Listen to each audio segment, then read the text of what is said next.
आचार्य श्री की कृति दोहा स्तुति में आज श्री मल्लिनाथ भगवान की स्तुति प्रारंभ करते हैं। क्षार क्षार भर है भरा, क्षार क्षार है जल भरा, रहित सार संसार, रहित सार संसार, मोह उदय से लग रहा, मोह उदय से लग रहा, सरस सार संसार। सरस सार संसार। आचार्य श्री मल्लिनाथ भगवान की स्तुति करते हुए कह रहे हैं कि ये संसार जो है वो क्षार क्षार से भरा हुआ है। क्षार यानी खारा होता है और उसमें भी दो बार कहा है, तो उसमें जैसे कि करेला और नीम चढ़ा, ऐसा ये संसार खार से भरा हुआ है और इसमें कोई भी सार नहीं है, लेकिन फिर भी मोह के उदय से ये सरस और सारभूत नजर आता है।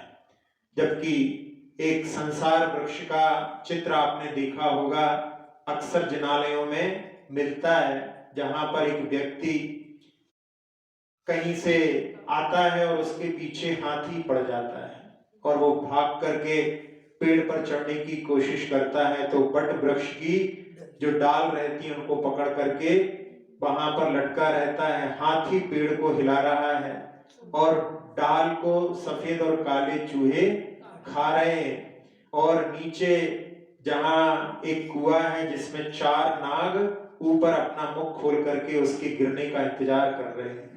और इसी बीच में जहां पेड़ को हिलाया है तो उस पेड़ पर एक मधुमक्खी का छत्ता लगा हुआ था, उसमें से मधु की बूंद उसके मुख में गिरती है। साथ ही साथ में बहुत सारी मधुमक्खियां भी उसके शरीर को वहां पर काट रही हैं और इसी बीच में कोई विद्याधर उसको विमान से आह्वान करता है कि चलो हमारे साथ, तो वो कहता है बस एक बूंद और ऊपर से गिर जाने दो। ऐसे जो है उस सुख के लिए वो इतने सारे दुखों को भी वहां पर सहन करता रहता है। तो ऐसा संसार का वृक्ष है जिसमें सुखों के लिए जो कि क्षणिक हैं उनके लिए व्यक्ति कितना परिश्रम करता है। जैसे जो छोटा सा बच्चा होता है उसके मुख में निप्पल दे दिया जाता है सुलाने के लिए और उसमें मधु भरी रहती है, वो बाहर आती नहीं है, लेकिन उसको चूसते चूसते ऐसा लगता है कि अब आएगी, ऐसे करते करते वो चूसते चूसते सो जाता है। तो ऐसा जो है संसार का स्वरूप है। इसीलिए दौलत राम जी ने एक भजन के माध्यम से कि ये संसार सार से रहित है। जैसे एक फल होता है, फल नहीं एक सब्जी होती है प्याज की, उसमें एक के बाद छीलते जाओ, कोई भी सारभूत उसमें नहीं निकलता। ऐसा ही केले का वृक्ष होता है, केले के वृक्ष में भी सार नहीं होता, उसके पत्ते एक के ऊपर एक निकलते जाते हैं, उसमें सारभूत ठोस पदार्थ कुछ नहीं निकलता। इसीलिए दौलत राम जी ने लिखा है, उसमें वो कहते हैं मत राचो धीधारी भव रंभ थंब सम जान के। रंभ थम यानी ये केले के स्तंभ के समान है। मत राचो धीधारी भव रंभ थंब सम जान के। रामा मामा बामा सुत पितु सुता ससावतारी को अचंब जहां आपके पुत्र दशा विस्तारी। मत राचो धीधारी भव रंभ थंब सम जान के। यहाँ पर कह रहे हैं कि जहां पर पत्नी ही मां बन जाती है, मां ही पत्नी बन जाती है, सुत ही जो है पिता बन जाता है और सुता ही बहन बन जाती है। यहाँ पर और क्या आश्चर्य की बात कि स्वयं जीव मर करके अपने ही पुत्र के रूप में उत्पन्न हो जाता है। तो ये संसार एक रंगमंच के समान है, इसमें जीव विभिन्न रूप धारण करके आता रहता है। तो ये केवल एक नाटक है, इसलिए इसमें कुछ भी सार नहीं है, सार से रहित है, लेकिन फिर भी कितना पुरुषार्थ करता है। जहां सिकंदर समुद्रों को पार करके धन कमाने के लिए आया था, कितना उसने पुरुषार्थ किया, लेकिन जाते समय क्या ले गया। इसीलिए कहते हैं कि सिकंदर जब चला जग से सभी हाली बहाली थे, पड़ी थी पास सब दौलत दोनों हाथ खाली थे। तो ऐसी जो है स्थिति रहती है। इसलिए यहाँ पर आचार्य जी कह रहे हैं कि ये सार से रहित है, लेकिन मोह का उदय ऐसा होता है कि इसमें भी उसको सारभूतता नजर आती है। मोह की परिणति ऐसी ही होती है जिसमें व्यक्ति भुलावे में रहता है। एक व्यक्ति ने शराब नहीं पीऊंगा अपनी पत्नी के साथ में संकल्प किया, लेकिन थोड़े दिनों के बाद में मित्रों के साथ में शराब पीने लगा और पीते पीते पीते बहुत समय हो गया। फिर उसने सोचा जल्दी चलना चाहिए। घर का रास्ता एक छोटा था, उसको पकड़ा, लेकिन उसमें गिर पड़ा तो उसका चेहरा वहां पर गुलाब के पौधों में छिल गया, कांटे आदि लग गए। जैसे तैसे घर पहुंचा और दरवाजा देखा, क्योंकि बहुत रात हो चुकी थी, पत्नी सो चुकी थी। उसने सोचा अच्छा है, और आधे घंटे में तो चाबी से ताला खोल पाया। और उसके बाद में जाने के बाद देखा उसने कि बहुत सारी चोट लगी हुई है। उसने ऑइंटमेंट बैंडेड वगैरह सब लगा करके और सो गया। सुबह उठा तो सुबह सुबह उठा गया, उसको उठाया गया। उसकी पत्नी ने उसके ऊपर बाल्टी भर पानी डाला और उसने कहा आज तो रविवार है, आज तो कहीं जाना नहीं है, क्यों उठाया? तो कहले आज तुम फिर पी करके आ गए। तो कहता है तुमसे कसम ली थी, मैं कभी नहीं पीता। तो वो उसको खींच करके लेकर के जाती है और जहां आईना लगा हुआ था वहां पर ले जा करके दिखाती है। तो जो ऑइंटमेंट और बैंडेड लगी थी वो वहां पर कांच के ऊपर लगी हुई थी, क्योंकि नशे में जो घाव देख रहा था वहां पर कांच के ऊपर ही वो ऑइंटमेंट और बैंडेड लगा रहा था। ऐसी स्थिति मोह की स्थिति होती है। तो मोह में ऐसा ही भुलावा रहता है। तो यहाँ संसार के स्वरूप को जान करके कि इसमें कोई भी सार नहीं है, चारों गतियां दुख से भरी हुई हैं, जिनमें त्रियंच और मनुष्य के तो प्रत्यक्ष में दुख दिखलाई देते हैं। देवनागी के दुखों के बारे में अपन आगम के माध्यम से जान सकते हैं। त्रियंचों के दुखों को देखो, कहीं धूप में बांध दिया, अब वो बेचारे कुछ नहीं कर सकते, बंधे रहेंगे चाहे कितनी धूप वहां पर सहना पड़े। और पशुओं के लिए दुखों के बारे में कि एक गाय अपने बछड़े के साथ जंगल गई थी और जब वहां से लौट रही थी तो सियार ने उनके बछड़े को वहां पर खींच लिया। जब वो लौट रही थी वहां से तो आंखों में आंसू बह रहे थे। एक महाराज ने बतलाया, उन्होंने उस दृश्य को देखा था, वो रास्ते भर बार बार पलट करके देख रही थी और उसकी आंखों से आंसू, लेकिन कुछ व्यक्त नहीं कर सकते। ऐसी जो है त्रिंचों में पीड़ा होती है। जहां मनुष्यों में भी कहीं कहीं ऐसी स्थिति होती है जहां दरिद्रता के कारण एक परिवार में, जहां जब एक छोटी सी लड़की ने, जिसका भाई बीमार था और अपनी माँ से बोला कि भाई कब मरेगा, ये शब्द उसने सुने तो उसको लगा कि ये क्या बोल रही है। उससे पूछा तो उसने बताया कि थोड़े दिनों पहले जब पिता खत्म हुए थे तब उस समय में आस पड़ोस के लोगों ने बहुत सारा अनाज आदि दिया था, तो बहुत दिनों तक अच्छे से जीवन चला था। अब भाई बीमार है तो वो सोच रही है कि ये भी जब मरेगा तब भी कुछ खाने के लिए मिलेगा। ऐसी जो है दरिद्रता में मनुष्यों में भी स्थिति होती है। इसलिए चारों गतियों के दुखों को समझ करके कि इस संसार में कोई भी सार नहीं है, केवल मोह के उदय से सारभूत लगता है। बने दिगंबर प्रभु तभी, अंतरंग बहिरंग, गहरी गहरी हो नदी, उठती नहीं तरंग। आचार्य जी यहाँ पर कह रहे हैं कि ऐसे संसार के दुख को जान करके दुखों से ऊपर उठने के लिए प्रभु ने दिगंबर मुद्रा को धारण किया। इसीलिए आचार्य कुंद महाराज भी समय सारणी प्रवचन सार में, प्रवचन सार की जो चूलिका है उसमें कहते हैं, पड़ी वज्जदु सामण्णम यदि इच्छसि दुख परिमुखम, कि दुख से यदि मुक्ति चाहते हो तो मुक्ति के मार्ग पर दिगंबरत्व को धारण करो। तो तो यहाँ भगवान ने दिगंबरत्व को प्राप्त किया और जिसमें अंतरंग और बहिरंग सभी प्रकार के परिग्रहों का त्याग किया। बाहर से परिग्रहों को छोड़ने के बाद में अंतरंग में मन में ऐसा उसके प्रति आसक्ति का भाव कि ये हमने छोड़ा है, ऐसा भाव भी हो सकता है। लेकिन जहाँ दिगंबरत्व भगवान ने प्राप्त किया तो अंतरंग और बहिरंग सभी परिग्रहों से रहित होकर के और उन्होंने जो आनंद की अनुभूति की उसमें जिसमें शुद्धोपयोग के लिए प्राप्त करने के लिए वो साधन बनता है।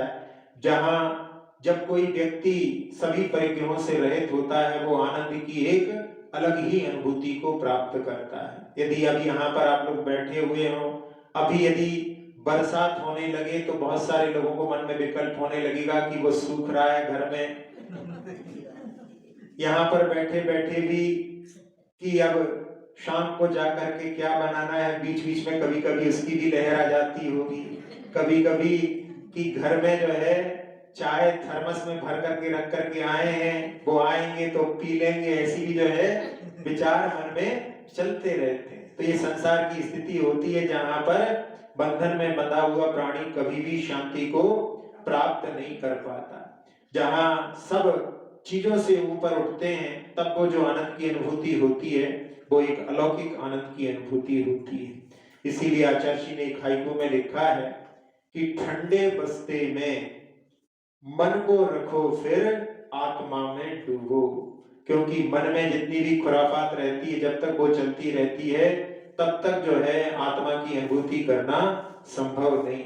इसीलिए जब तक राग देश की लहरें चलती रहती हैं तब तक आत्मा की अनुभूति संभव नहीं होती। इसीलिए जहां पूज्यपाद स्वामी ने कि रागत देशादि कल्लोलै रलोलम यन मनोजलम सा पश्यत्यात् मनस्तत्वम तत्तत्वम नेत्रोजना। जब तक राग देश की लहरें चलती रहती हैं, मन रूपी जल वहां पर शांत नहीं होता, तब तक आत्म तत्व को देखना संभव नहीं होता। इसलिए यहाँ पर जब तक गहरी गहरी नदी नहीं होती तब तक जो है वहां पर जो है तरंगों से अभाव नहीं होता। जितनी गहरी गहरी नदी होती है फिर उसमें तरंगे नहीं होती। मोह मल्ल को मार कर मल्लिनाथ जिन देव अक्षय बन कर पालिया अक्षय सुख स्वयं में। हाँ, मोह मल्ल को, मोह रूपी मल्ल को मार करके मल्लिनाथ जिन देव ने और अक्षय बन करके यानी जिनका कभी क्षय नहीं होगा ऐसे अक्षय सुख को उन्होंने प्राप्त किया।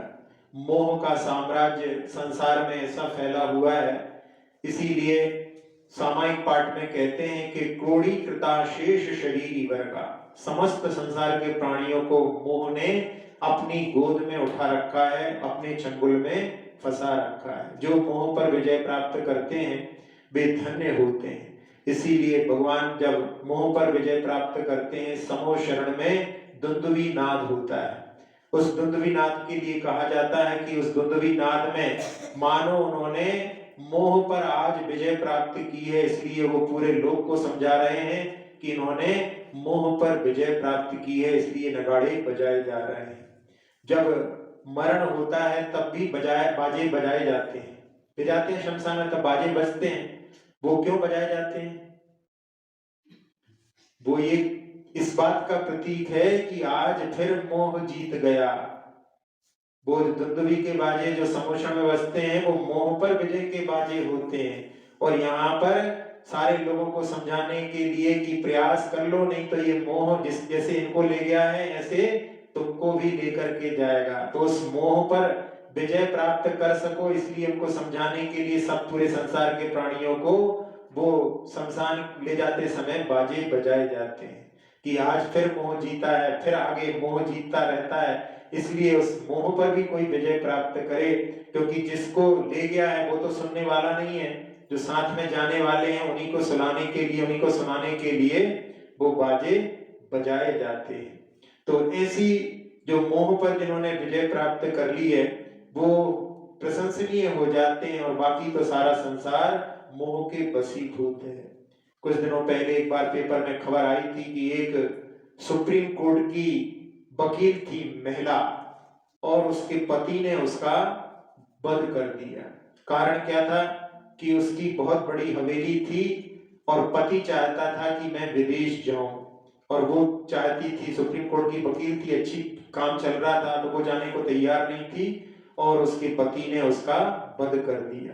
तो 4 करोड़ की कोठी थी उसके लिए, उसने उसका वध कर दिया। तो ऐसे व्यक्ति जब कार्य करते हैं तो उस समय में उनकी मति जो है मोह से ऐसी घिरी रहती है, कुछ भी सोचते नहीं, विचार नहीं करते कि आजकल कितने जो है साधन हो गए हैं जिनके माध्यम से कोई भी बच नहीं पाता, लेकिन उस समय मोह का ऐसा जो प्रभाव रहता है कि वो करने के लिए तैयार हो जाते हैं। बाद में सारा जीवन जेल में गुजारेंगे लेकिन ऐसी उनकी मति मारी जाती है। तो ये मोह का ही जो है प्रताप अपन समझ सकते हैं। बाल ब्रह्मचारी विभो, बाल ब्रह्मचारी विभो, बाल समान विराग, बाल समान विराग, किसी वस्तु से राग ना, किसी वस्तु से राग ना, तुम पद से मम राग। तुम पद से मम राग। मल्लीनाथ भगवान बाल ब्रह्मचारी हैं। 5 जो बाल ब्रह्मचारी यति हैं, 5 बाल यति हैं, ये हुंडा का दोष है। हुंडा और सरपड़ी में 5 तीर्थंकर जिनका विवाह नहीं हुआ और जब विवाह नहीं हुआ तो उनका राज्याभिषेक भी नहीं हुआ। इसलिए जो राज्याभिषेक जो बहुत ही महिमा से मनाया जाता है, सबसे पहला जन्माभिषेक होता है, दूसरा राज्याभिषेक होता है, तीसरा दीक्षाभिषेक होता है और चौथा अभिषेक प्रतिमा का अभिषेक, चतुर्थ अभिषेक कहलाता है। तो ये 5 बाल यतियों का राज्याभिषेक नहीं हुआ। जब मल्लीनाथ भगवान के विवाह की तैयारियां चल रही थी, उनके भी विवाह की तैयारियां हो रही थी और उस समय पूरे नगर को सजाया गया था और जिनालय की सजावट को देख करके उनको अपराजित विमान के जिनालय का स्मरण हुआ और उस समय उन्होंने सोचा कि वहां पर 33 सागर की आयु में मैं यही चिंतन करता रहा कि कब मनुष्य बन करके आत्म कल्याण करूंगा। ऐसा उनको उस समय में जब जाति स्मरण हुआ तो उन्होंने सारे जो बंधन थे उनको तोड़ करके और दिगंबरी दीक्षा को धारण कर लिया। तो उनके लिए कह रहे हैं कि वो विवाहित नहीं हुए, इसलिए उनके बालक के समान उनका वैराग्य का भाव राग से अरहित बना था। और यहाँ पर कह रहे हैं कि किसी वस्तु से राग ना, तुम पद से मम राग। आचार्य की और किसी से मेरा राग नहीं, आपके चरणों से ही मेरा राग है। और यहाँ जो एक पंक्ति में बीच में था बाल समान विराग, यानी जो दिगंबर साधु होते हैं उनके लिए यथा जात कहा जाता है। जैसे अभी अभी उत्पन्न हुआ बालक शिशु जो समस्त राग से रहित होता है, ऐसे ही दिगंबर साधु होते हैं। आचार्य के बारे में आचार्य ने मूकमाटी महाकाव्य लिखा और जिसके ऊपर बहुत सारी लोगों ने अपनी अपनी वहां पर समीक्षाएं लिखी और उनकी मूकमाटी की समीक्षाएं जो हैं उनको भी बड़े बृहद ग्रंथ के रूप में प्रस्तुत करने में एक उज्जैन के आचार्य राममूर्ति त्रिपाठी जो उसके संपादक थे, उन्होंने आचार्य के बारे में लिखा कि आचार्य का शिशु भाव दर्शनीय है।